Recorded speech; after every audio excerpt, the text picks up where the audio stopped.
court. We had a couple nice wins, but to play in a hostile environment and a away court, that's really good to get a win. I don't think that we played particularly well. I think they had something to do with that. I don't think they played particularly well. It was one of those kind of, grinded out kind of games. I thought we could never really break it open and just keep coming at us. But it seemed like different guys made shots or big plays when we needed them, so we were able to hang on. Talk about your defense, Coach. I thought you started out your man-to-man, then you switched to 1-3-1 or 2. I don't know what you call it. You can tell us what you did. How was that so effective? We've been playing both defenses all year and just sort of going from one to the other, not necessarily because one isn't working. But at least that's what we're trying to do, have two good defenses. And I think they only had 12 points in the first 12 minutes, so it's going pretty good. But then I don't know. It's like I think they were getting into big guys a little too much, so we just tried to see if a little change would help us, even though I thought it was going pretty good. And so, we have some tall guys out there, right, guys. Your height and their short guards, it made it tough to throw it over the zone. It was pretty effective. But, I know if I'm going to look at that tape tomorrow, actually late tonight, and they're going to have their good shooters and they're open, and they miss, so you feel pretty good. But I thought that they would get some pretty good looks, and they missed them. And other nights, they might not miss them. So, the defense was effective, but I think we got to get out on some of those shooters a little bit better because the good guys that make shots out of the team seem to be getting pretty good looks. For people like me who aren't that smart, can you explain how you have... There's two of us then. Okay. How you thrive with a 5'10" guy at the back of that zone? Smith got a few touches, but, not a whole lot.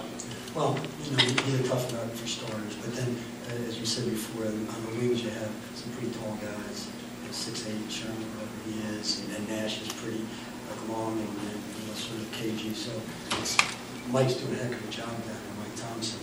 But a lot of it is that the passes are going in, the guys are catching situations where they're maybe not as effective, with a few feet outside the lane. So I think it's the total team defense in that. Bill, what'd you learn from your team tonight in this game?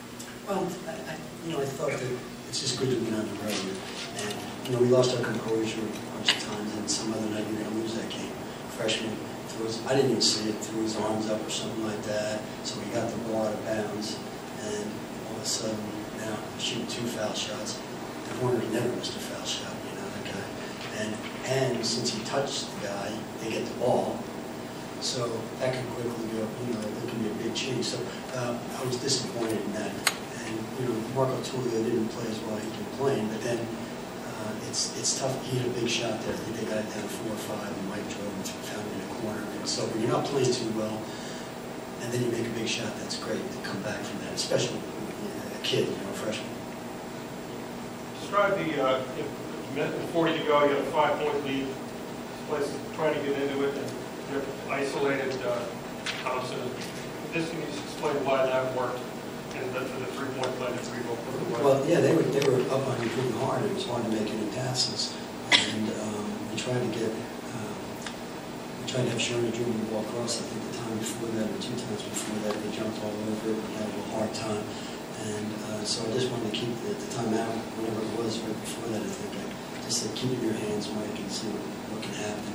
Right? Because I thought we were pretty careless out there, and so the ball was whipping around. I didn't think it would be good for us. So he made about 3 nice plays coming off of that screen. Could you envision in your wildest dreams beating Notre Dame, Iowa State, NC State for 3 in a row?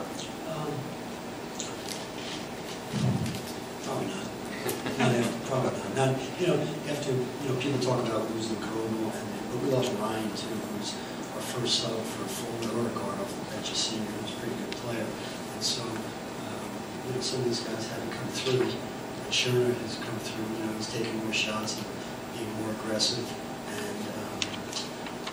and Thompson too.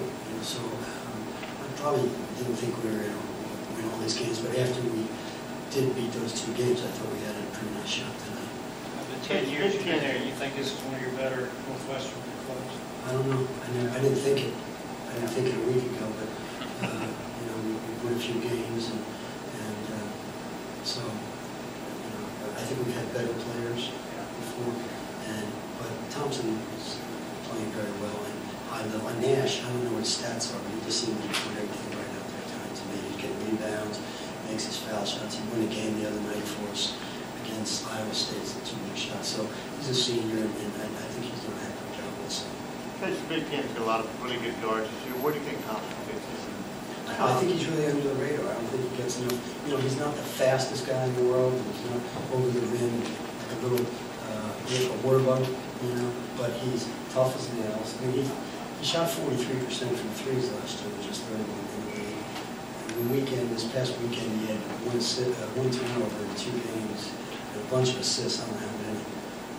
And so I think he's a very, very good player, very you know, underrated, which is okay with me. Channel 5, sorry.